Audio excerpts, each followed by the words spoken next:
Are we witnessing the fall of an empire, and when will it be silver's time to shine? Today, I sit with Jay Martin of Cambridge House and the Jay Martin Show to discuss.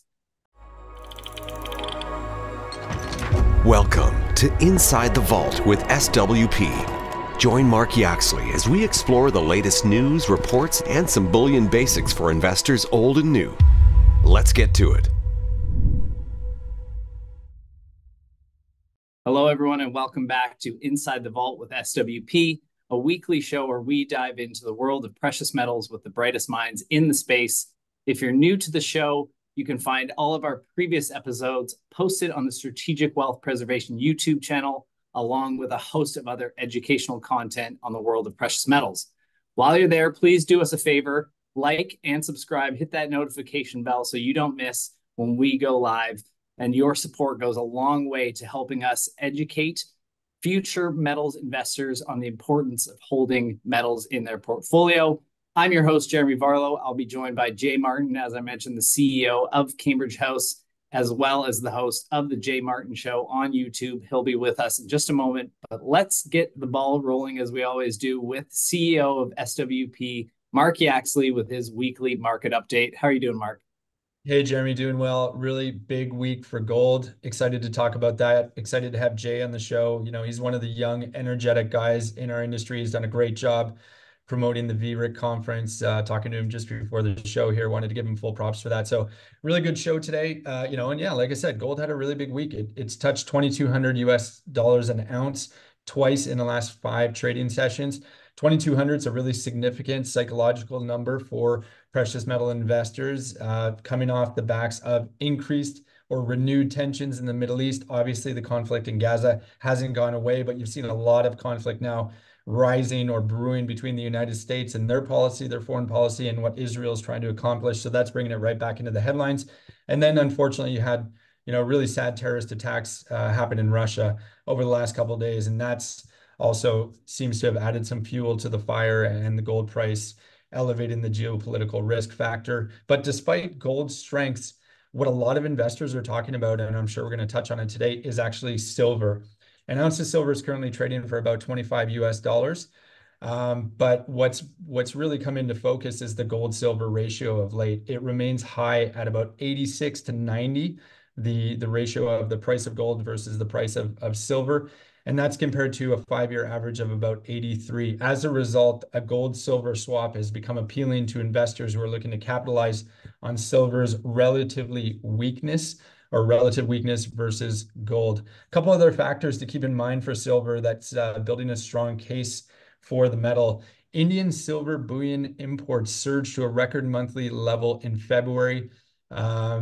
They have already achieved about 64% in just 3 months of their 2023 imports in India, and they are a massive importer of silver, by the way. Everybody talks about gold in India, but also a lot of silver in jewelry production there. Silver has also been in a structural deficit since 2021. This has led to deficits of about 250 million ounces annually over the last 3 years. And inventories at major exchanges like the LBMA, the COMEX, are starting to dwindle down, suggesting that we're seeing some tightening in the supply of silver. Also, some interesting production data out of Mexico and Peru, who are 2 of the top silver producers in the world. They've seen significant declines since 2016 levels, which was the peak. Together, they are producing about 25% less silver than they did in 2016. Again, that's going to draw down on silver reserves that are already above ground. So taken together, there are some interesting statistics that are supporting silver as perhaps the trade of the day. You know, I'm a gold guy. Historically, I don't usually push silver, but I really think that investors should start paying a little bit more attention to silver going forward. Jeremy, back to you. Yeah, thank you, Mark. And we are going to touch a little bit on silver today. Let's bring in our guest. As I mentioned, Jay Martin joins us on the show. Jay is the CEO of Cambridge House, which is a global leader in producing resource investment conferences, known preeminently for the Vancouver Resource Investment Conference, which is one of the biggest in the space. It has carved a niche in the investment world, especially in the precious metals and mining sectors, making it an essential hub for stakeholders aiming to navigate the complexities of the resource industry. And also, Jay is the host of the Jay Martin Show on YouTube. Definitely go and give that a look. Let's bring Jay in. How are you today, Jay? I'm excellent, Jeremy. Thanks for having me here today. Yeah, great to have you. Let's start a little bit with your background and about Cambridge House, what you do there. You put on, as I said, one of the largest resource investment events in the world in the Vancouver Resource Investment Conference. Tell us a bit more about that event, what goes into putting it on, what it's all about, and who it's for. It's for investors, Jeremy. I mean, the mission behind this conference, if I'm being quite honest with you, it's a very self-serving mission. I'm a resource investor. I want access to the best deal flow and the best information. When I build the agenda for this conference, I'm really reaching out to individuals who I think I can learn from, who have been in the game a lot longer than I have, who've had a lot more success than I've had, who've had a lot, bigger losses than I've had. We fill the stage with individuals who've had skin in the game in the commodity sector for 30, 40 plus years. And we're just looking at investors who have amazing track records, good markets and bad, have been patient, have been able to spot trends. And the attendance is very much like it's, carbon copies of myself, various ages, but they're individuals who are looking for the smartest home for their cash inside the resource business. Now, the core focus is junior mining. Up on stage, we talk about geopolitics and macroeconomics and big global trends and all of this, general trends inside the commodity sector. But outside the stage, we have a trade show floor with about 300 junior mining companies in essentially like a marketplace. And so investors are welcome to show up and shop around, walk up and down the aisles and talk to the companies, because as you know, when you're investing in small businesses, which is what the junior mining sector is, you're not really investing in, a product or a service or even an industry. You're investing in like the integrity of one or two individuals who are steering the ship. And so, we always say before you let any entrepreneur have an adventure with your cash, come out and meet them in person, right? Get to know them and look them in the eye and just, make your assessment. Can I trust this individual? And then do your diligence, of course. So that's a 2-day show. We have 9,000 investors showed up last year, 6 stages, 300 companies, and it's a total blast, man. I love hosting it. That's awesome. Thanks for filling us in there. And I want to dig into that a little bit. We don't talk about mining a whole lot on this show. We've had Jeff Clark on in the past, who I know was at the conference this year. So I just want to, obviously people that come to us are investing in precious metals. They do also have interests in the mining sector. I know that, mining hasn't been, too hot in the last little while. You've obviously just had this conference. So I'm just curious, what kind of themes came up at the conference? Mining, big picture. We'll talk about the juniors in just a second. What do you expect to see the rest of 2024? We're off to a decent start, but especially given the increasing demand for renewable energy, as well as the industrial use cases for metals in general. What was the theme of that conference this year, and what were people saying?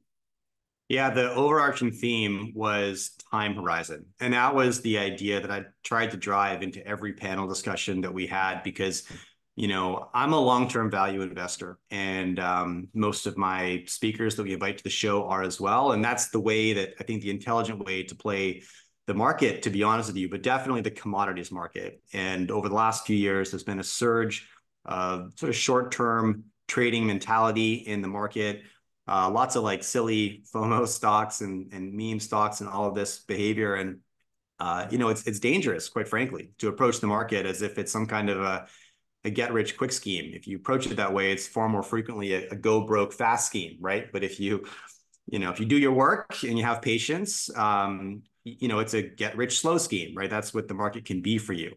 Now, I encourage everybody at a show like mine, we focus on junior mining, to start with a platform like yours, because before you jump into the high risk end of the commodities or the precious metal sector, I encourage everybody to build a foundation of strength, right? Build the moat before you try and build your castle. I mean, the number one mistake that investors make in junior mining is the same mistake that investors make in the crypto market or whatever. They go too hot, too fast, into too risky of a trade, and they get burned and they lose more than they can afford to lose, right? And then they're not at the table anymore. Now, if you look at the most legendary investors in any business, I mean, in our sector, it's individuals like Ned Goodman or Rick Rule or Eric Sprott. And mainstream, think about individuals like Warren Buffett. And what they all have in common is duration, right? They've been in the game a very, very long time and never bet more than they can afford to lose. And when they do make money, they typically withdraw it from the high risk sectors and park it somewhere safe, like physical gold and silver. I mean, that's what I do. So we build that foundation first, and then we look at the equities. And so, you know, when I push the time horizon narrative so strongly at this event was because I think that was what's been missing. And we're seeing a lot of new investors show up to the precious metals business actually right now. And I think about 35% of our 9,000 attendees were at the first conference ever they'd ever attended, of my events anyways, and in the junior mining sector in general. And so when you see a flood of new capital come to an industry, you feel a bit of responsibility for how you steward that, right? And ensure you're getting people off on the right foot. And so I try to temper enthusiasm a little bit. I think it's a great market to be a mining investor, to be honest, because as you mentioned, it's cheap and hated, and it's been cheap and hated for about 24 months. And if you're a long-term value investor, that's the best news ever, because I can't time markets. I don't try. But what I can do is identify things that are cheap relative to their historic cycles, buy those things, and then sell those things when they're expensive relative to their historic cycles. Timing that's like a whole different thing and really tough. And like I said, it's not a game I try to play. But when we play the game right, it's we enter the market when everybody hates it. You know, you walk down the alley that nobody wants to walk down, but that's where the opportunity is. And then patience and duration, you hold those things until the cycle changes. And I think we're beginning to see that cycle change right now. My heaviest allocation in my market is reflective of the heaviest distribution on my show floor, which is gold and silver. I mean, that's where I'm most exposed. And I'm most exposed there because I understand it the best. I have more of a competitive edge there. And I believe in it. I believe in the cycle, right? And I think it's actually a simpler investment thesis than if you're looking at renewable energy, as you discussed. Now, I'm in the energy sector a little bit, but I tend to stick with like the hallmarks, like copper and nickel. And when you get into the ancillary metals like cobalt and lithium and manganese and vanadium, there's a lot more at play there, a lot of variables that are harder to predict, especially because a lot of that demand is coming from new technology, right? We're experimenting and trying to build renewable energy platforms, and on the heels of that, we need to build better battery storage because, you know, wind and solar aren't base load. We need to store that power somewhere, and to do that, we need to build better batteries. But as we develop any new technology like large scale battery storage, we're going to pivot many times along the way. When you build any new tech, there's lots of pivoting and iterations along the way, and the ingredients in those batteries change, and they have changed many times. I mean, you know, one of the leaders in the space, Elon Musk, is essentially engineering cobalt out of his battery process. And so he were long cobalt because there was a time when it looked like it was smart to be long cobalt, strictly on the back of battery technology that proved wrong. But you can't get away from copper and nickel, right? That's my point, is that, you know, there's a lot of, if you want to get into the less predictable, higher risk, you better be an expert there. Like I try to only go if I have a competitive advantage. And I think I do in the gold, silver, copper, nickel space, in some of the metals, not others. And I think investors that's very underrated, is that when you're entering a trade or buying or building a position in a company, you should be able to ask yourself, like, what do I know that the seller of this equity doesn't? Because, you know, when you're buying an equity, it's a transaction, right? Somebody's selling you those shares. And so you're essentially having a disagreement with somebody. I'm buying shares in XYZ company because I think it's cheap and the price is going to go up. But somebody else believes it's expensive and the price is going to go down. So they're selling it. What do I know that they don't, right? If I can't answer that question, then I probably don't have the competitive advantage that I think I do. And I should maybe just pause and wait for a better opportunity. But it's easy to rush in because you know, for the wrong reasons. And so patience, temperance, be familiar with your time horizon is like key right now. And that just means, like, when you buy something, understand how long you intend on holding it for. And if you're confident in that, like if I'm entering a position for 3 to 5 years, then do I really care about quarter over quarter volatility? Like, in theory, I don't. Now, it's still tough to manage emotionally, but if I have confidence that I'm here for 3 years, it's way easier to manage that short-term volatility. Yeah, that's interesting. And I think it's something that Mark has actually mentioned on the show before, is, you know, understand your time horizon before you get into an investment. And, you know, you mentioned something interesting about buying something when everyone else hates it. I feel like that's a direct quote from someone like Carl Icahn, who's a value investor who does exactly that. He buys investments when they are, left for dead, so to speak. Kind of getting deeper into that junior miner thing. Obviously, you mentioned it's a high risk, high reward world. What strategies, and you kind of touched on some of them there, what strategies do you recommend for investors? Where can they, learn more information on junior miners? And again, like, how do you encourage them to go into that trade? As you said, you mentioned it, do your homework and understand your own investing framework. But where do they learn more about, junior mining as an investment sector? Well, two places I'd love to point your audience would be the VRIC YouTube channel. So the conference has its own YouTube platform, podcast, and newsletter, where the host, Jesse, he's phenomenal, weekly conversations with all the junior mining newsletter writers and investors in our network. We cover all metals over there. And we also have an educational platform called the Commodity University for anybody who's brand new and just entering the space. And literally chapter 1 of the Commodity University is what is a commodity. And by chapter 10, it's portfolio construction. And in between is, all sorts of, insightful information on how to factor in, changes in interest rates and supply and demand economics and just understanding the market a little bit.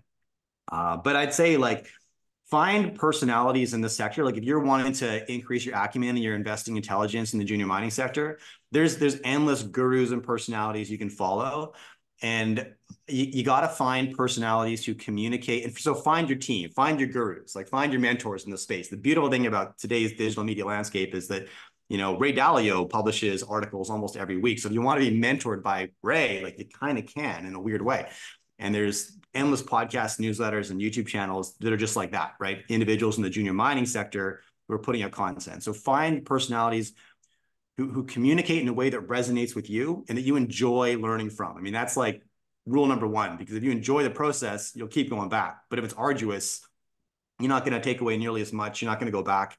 And, investing is all about how much time do you have to invest in being an investor? And that's the first question you should ask yourself. And that'll tell you a lot about what kind of investor maybe you should try to be. I mean, I got 3 kids. I run 2 businesses. I only have about 2 hours to 3 hours a day to really focus on my portfolio. Now, granted, it's a lot of my work that I do as well with my company. So I get more time than that, but that's a good amount of time. 2 hours per day, great for a long-term value investor. I'd fall on my face if I tried to be a swing trader or a day trader with that amount of time. It wouldn't work. But you see a lot of people try to do this, right? They have a little window. They think, I can just pick the winners, right? It never works like that. So first of all, determine how serious you want to be, right? And not just today, but how much time do you have every day for the next year, right? And building a portfolio is just like building anything. Time has to compound. You don't hit the gym today and get jacked tomorrow. You got to hit the gym every day, and eventually you get results, right? But it compounds. And so find personalities that you enjoy learning from. It's step number 1. Ensure they have skin in the game. There's a lot of people that are selling investment information and don't actually build positions in the companies they're covering or the industries they're talking about. And so I want to make sure that you're tied in, right? And that you're going on this ride with me. Be very wary of gurus. And this one gets me in trouble, but I believe it to be the case. You see investment personalities cranking out content and their brand is tied to a specific asset class. I'm the Bitcoin speculator, right? I own Bitcoin. I think it's a smart place for a bit of cash. But what's the probability that the Bitcoin speculator is ever going to tell you, the trade's off, stay out of this market for the next 5 years? I mean, that'd be horrible for business, right? When a guru marries an asset class, you just have to be a little skeptical about their motivations and intentions, right? And especially if you can't prove and find evidence that they've got tons of skin in the game and not eating their own cooking, right? So a couple tips that I follow, honestly, that's, how I got started. I found personalities that I really enjoy learning from, did my research to determine whether or not they were actually writing checks into the ideas they were talking about. And then 10, 12 years ago, when I started building my portfolio, I set Google alerts for 10, 20 different names. Anybody who would outperform the market for a long period of time. People like Eric Sprott, Fink Justra, Tom Kaplan, all these legendary investors in the resource sector. I wanted to know every time they were doing anything. And I set Google alerts for all these names. So if Tom built a position in the company's always going to press release it because that's great news. And I'd get an email and I'd always know what the smartest money was doing. And then I could start to build my thinking off of how they thought. And that really helped. That's very sage advice, and I think if you're watching this interview, rewind that, watch it back a few times, because I think there's some really good tips and nuggets of wisdom in there. Let's kind of pivot a little bit into the precious metals market itself. You actually had a very interesting interview with Mike Singleton recently. I thought some of his answers were really great. Obviously, Mark touched on the price of gold in the last 7 days. We've hit $2,200 on a couple of occasions. The market's been hot this morning as well. Now, in that interview with Mike, he touched on how gold has performed very well despite a high interest rate environment. Obviously, we've got geopolitical tensions to thank for that. We've seen gold show plenty of strength in recent weeks here, holding above 2,100. I'm just curious if you think that might be a new floor, and do you think we're kind of in the early stages of a gold bull market here going through the rest of 2024? Okay, so a couple answers there. I don't have any thoughts on the short-term movement. Is this a new floor? How strong is that? And I say that because it doesn't matter to me so much. Like, right, gold is a buy-only asset for me. That's how I think about it. When I get back to like build the moat before you build the castle, and the depth of your moat is determined by how many people rely on you in your life. Like when I was single, footloose, and free, I didn't need much in terms of a moat, because if I lost it all today, tomorrow will be no different. I got 3 kids today. Like, I need a deep moat, man. I need to make sure that if things go real south, I'm going to be okay. And I'm a student of history. Nothing convinces me like history. And the simple fact is that no asset that I've ever seen has been able to protect purchasing power generation over generation, market cycle over market cycle, like gold. And that's the utility of gold in my portfolio. It retains my purchasing power. I mean, an ounce of gold bought you a luxury suit in the 1920s. An ounce of gold buys you a luxury suit today. Like, that's the definition of retaining purchasing power.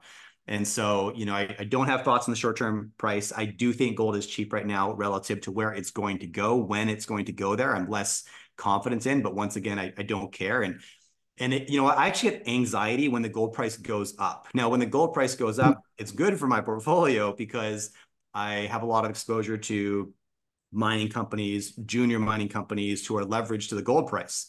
And the value of my personal vault goes up because it's filled with physical gold. But I get anxiety that I didn't buy enough when I had the opportunity. Do you ever, what I mean? It's like any asset you're trying to build a position in, you want to strike when it's cheap and when it's hated. But as soon as it starts to become loved, I always feel that sense of like, oh, I should have gone harder. I should have gone harder, And so, to manage that for me, gold is just like, I'll buy a bit of gold every quarter. That's how I handle it. It goes into my safe. My intention there is that it will just be passed down to my kids, but it's also there should I ever need it. I actually leveraged my physical gold in a sketchy way. A couple of years ago, I was trying to buy this condo in the town I live in here, and interest rates had just begun to climb, and I knew that there'd be some sellers who were trying to get out of their houses in a bit of a rush because they knew the market would slow down. I found one seller in a bit of distress. I made a lowball offer on this penthouse condo just down the block from my house. Didn't think it would be accepted. I thought my realtor told me look, Jay, nothing's been accepted under offer in this town for 20 years. Good luck with this, right?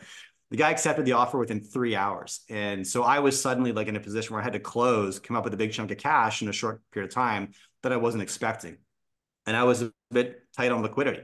So I went to my safe. I liquidated a bit of my gold. I wrote myself a promissory note. It's so ridiculous, but I was like, hey, let's treat the Bank of J like the Bank of J, And I withdrew some of my gold, liquidated it back, got the cash I needed, wrote myself a promissory note with terms I had to repay with a fee, not a percent, but with the fee of additional ounces, right, over a 6-month time period. And I fulfilled the contract, right, bought the condo, rebought the gold. The anxiety during this 6-month period was that I was going to end up, since I had to pay the loan back to the Bank of J in gold, not in dollars, if the gold price ran, I'd be in a bit of a squeeze, right? Now, obviously, there's what's the recourse if I don't pay the Bank of J back?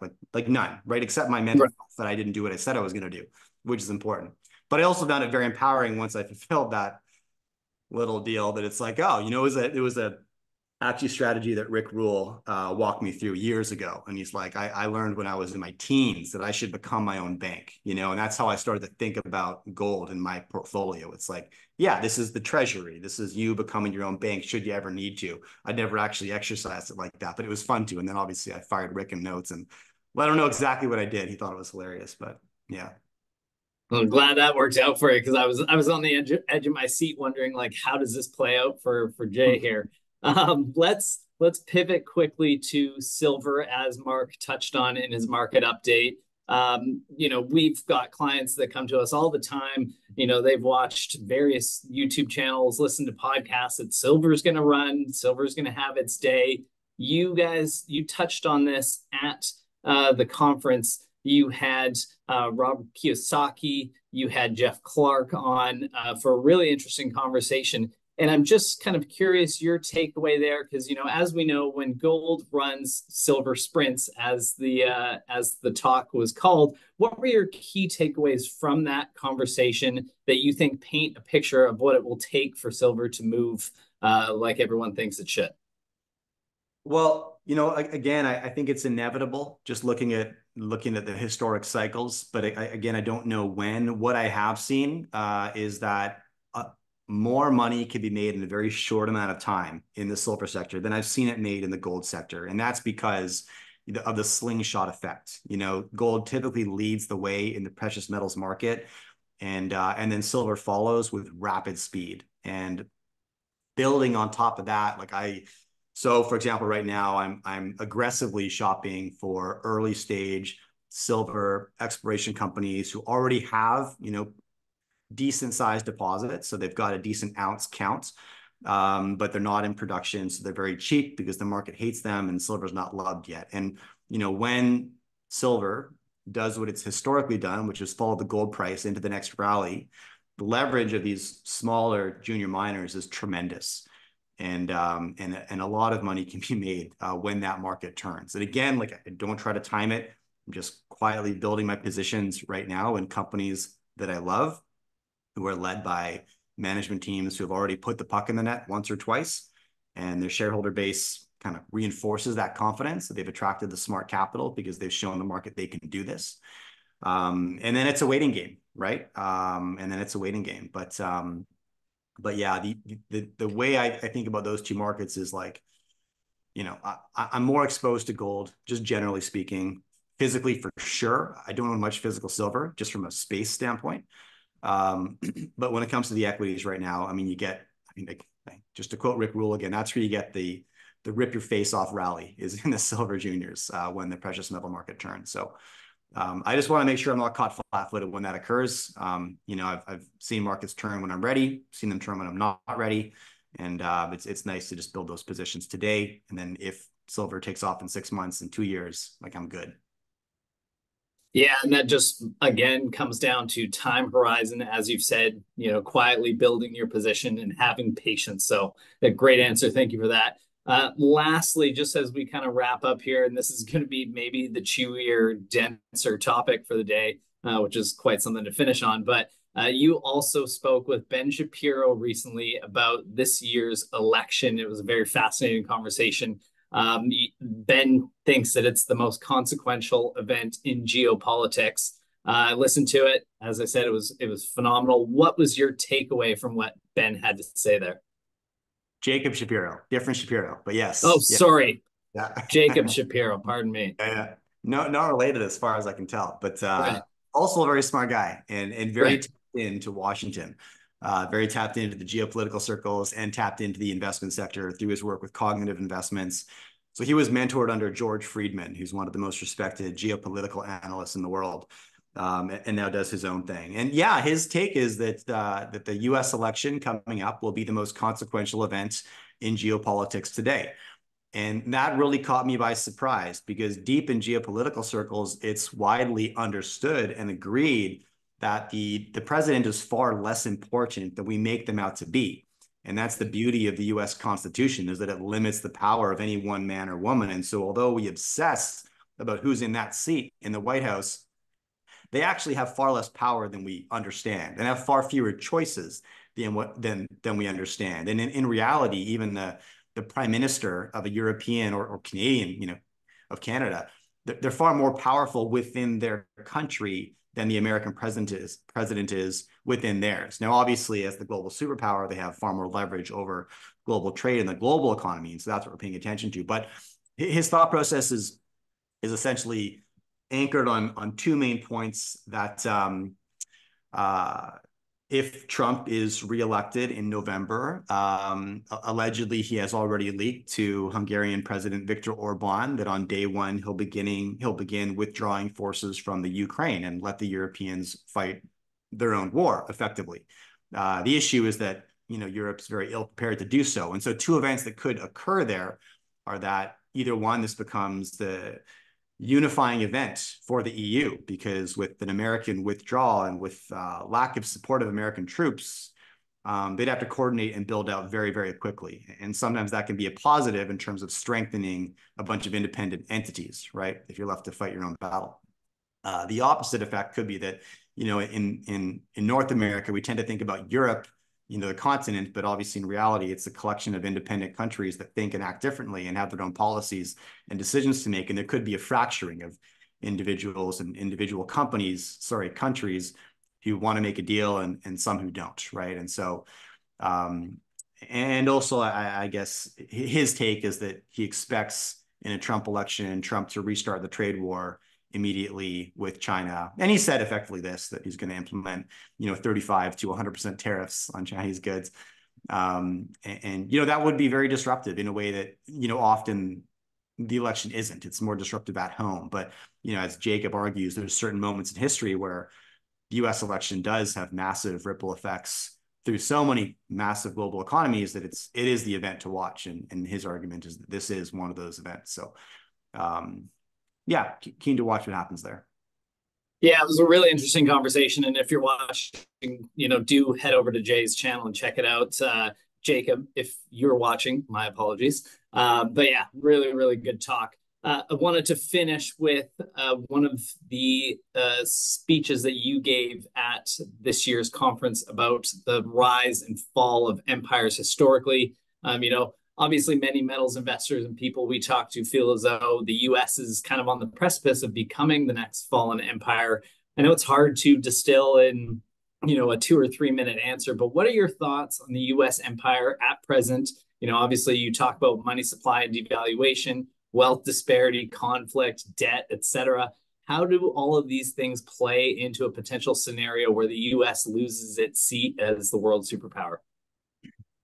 Well, if you look at the rise and fall of empire cycles, which again, to understand the present, I study history, and that's how I make sense of things. And you don't have to look very far back. 600 years, it's not that long. You'll see the rise of 5 unique empires. The Portuguese, the Spanish, the Dutch, the British, and now the Americans. Now, what do those previous 4 all have in common? They all fell eventually. And America will too. That's inevitable, right? Of course it is, because power is cyclical and it rotates around the globe. But by studying those empires, you get a sense of what inning we might be in, because you will actually see the exact same behaviors and activities during the rising years as the insignificant power rises to a place of influence in terms of percent of global trade and power. You'll see the same activities and behaviors during the maintenance years when they're at their peak, right, and distributing policy around the world. And you'll see the exact same activities and behaviors during the descending years, during the fall of empire. And during the fall of empire, yeah, you typically see 3 behaviors. And one is very reckless fiscal and monetary policy because the state becomes insolvent, right? They're over their skis. They can't afford the lifestyle they promised to their citizens anymore. So they print money to paper over the losses. The military has outgrown the budget. All these things occur, right? And you see insolvency of the state. And when you start devaluing the currency because you're printing money to paper over those losses, you create massive wealth disparity between the haves and the have-nots, because if you own assets, you're on the winning side of the inflation trade. If you don't, you're on the losing side, right? And your purchasing power is being depleted. And so those individuals who couldn't afford a house last year, they can't even come close this year. It's even harder. And that gap continues to increase. And so, activity 1 feeds activity 2. You devalue the currency because the state's insolvent. You fuel wealth disparity. You disenfranchise people. And this creates populism, right? And internal conflicts that begins to border on, maybe like even civil war conversations, right? And that's what you see in each of these previous four empires. But that dysfunction can maintain for a very long time. The state can live there, right? Rome did, right? For very, very generations, actually. What you need as the third activity or behavior to really push the country over the tipping point is you need an external competitor, another country who can rise up and send a message to the world that you've been transacting in, British pounds, and they're devaluing that currency at a rate that's not good for any of us. We have a better way to conduct global trade, right? You need a country who's powerful enough to say that message and have people believe it, and then therefore challenge the existing global order. And typically in history, you don't see one country rise up and present that challenge. You see a conglomerate or a syndicate of smaller nations who are able to park their ideological differences aside and unite in their challenge against the global superpower. And most people make the argument like that's maybe what the BRICS are doing right now. They're ideologically very, very different. Their religion, their language, their culture, their history is not aligned at all, but they are aligned in their course to redirect global trade. And you saw this, at the end of World War II, as American soldiers and Soviet soldiers fighting shoulder to shoulder to overthrow the Germans, right? And as soon as that war ended, like what happened, right? We ended up in the Cold War because ideologically, these two groups were complete opposites, but they were able to park that for the minute while it served them to defeat the Germans. And as soon as they were defeated, their differences rose to the top. And, so could you say, like, are all three of those things present right now? Like they are, they are, right? And to what extent? And, I don't know. I would just say, like, we're going to live through a change in global order. Like, I think that's assured. But whether it's in the next decade or in the next 30 years, like I don't know. I'm not as confident with that. And when I'm not certain what's around the corner, and I know that I'm probably preaching to the choir here, but that's when you go to the lifeboat, the asset class that, look at the central bank accumulation of gold over the last, 4 years. Like, in just the last 2 years, we're setting records here, right? Like why are central banks stocking up on the lifeboat asset, the asset that you go to during points of transition, right? When we move from one thing to the next, you want to step off the board, wait on the sidelines until you know how the pieces are going to fall. Gold's been that asset class. As Luke Gromen says, there's very few moments in history when you actually need to own gold, but during those moments, it's about the only thing you want to own. Well, why are we seeing this trend from the highest levels, central banks, through to institutions now beginning to pick up? Like, because they can, they're reading the cards, right? We don't know what's around the corner. We don't know how long this global order will last for. And it could be another 30, 40 years.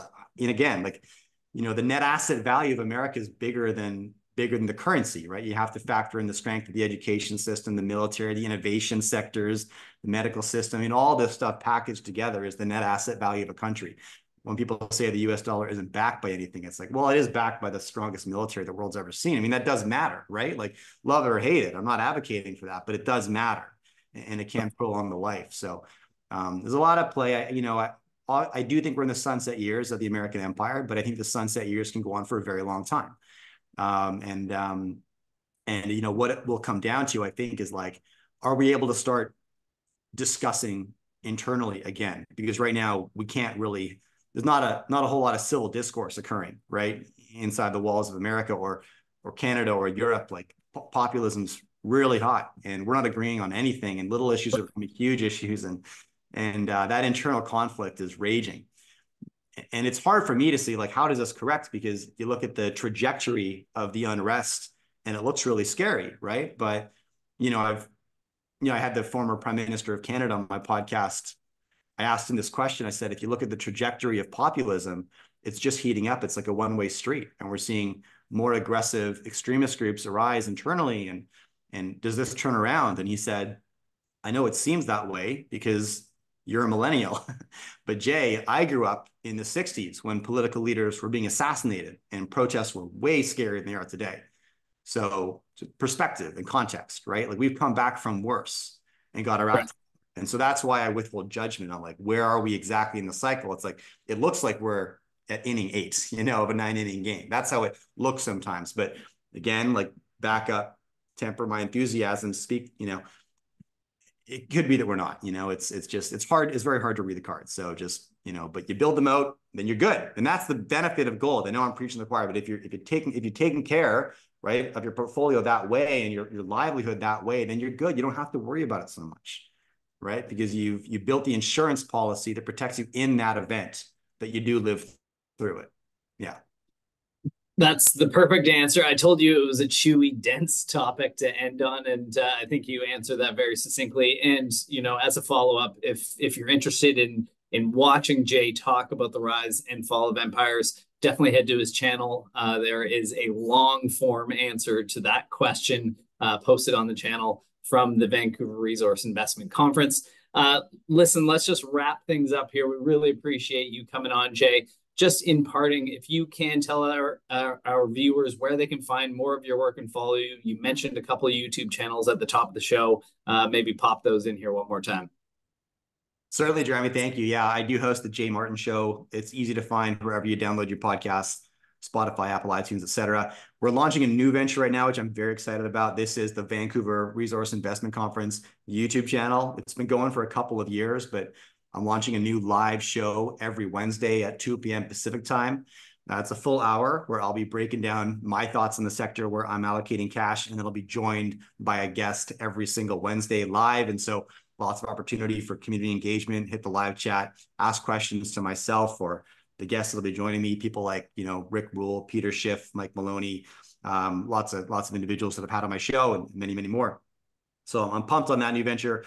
We launch tomorrow. Is today Tuesday? We launch tomorrow, but every Wednesday in the future, 2 p.m. Pacific time on the Vancouver Resource Investment Conference YouTube channel.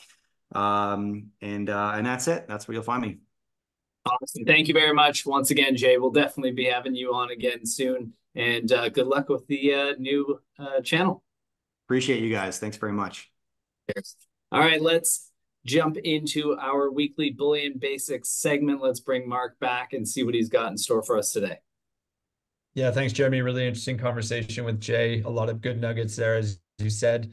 I want to just kind of follow up on what we touched on earlier in the podcast, and that's silver. It's been talked about a lot lately, and I'm not just referring to the loyal silver investors. They've actually been waiting an awfully long time for the silver price to rise, but the people that I'm referring to in this case are actually some really excellent analysts who I read and pay attention to. I read their updates every day.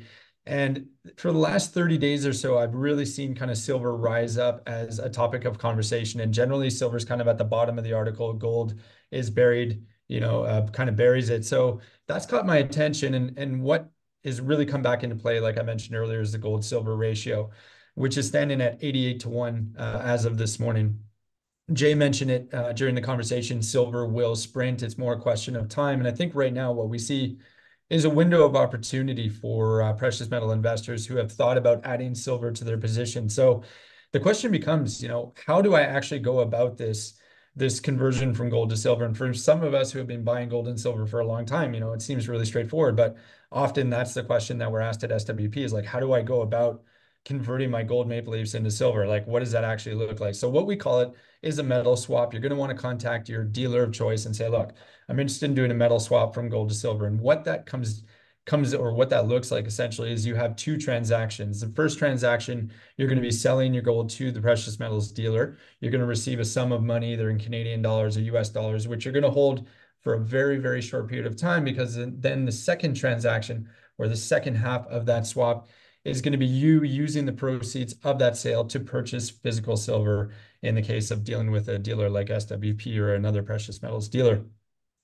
The goal for you as an investor is to get the most value out of both sides or out of both of those transactions. So you're going to want to make sure that you're being offered a fair price when you are selling your gold during the first transaction, and then you're going to want to be getting the lowest premium possible on your silver products in the second part of the transaction, and basically narrowing your total cost, or in other words, getting the most silver ounces possible out of that. One way that you can do that is to sell a gold product that actually carries a high buyback price. So that might be for some investors, people that hold like gold eagles or gold maple leafs.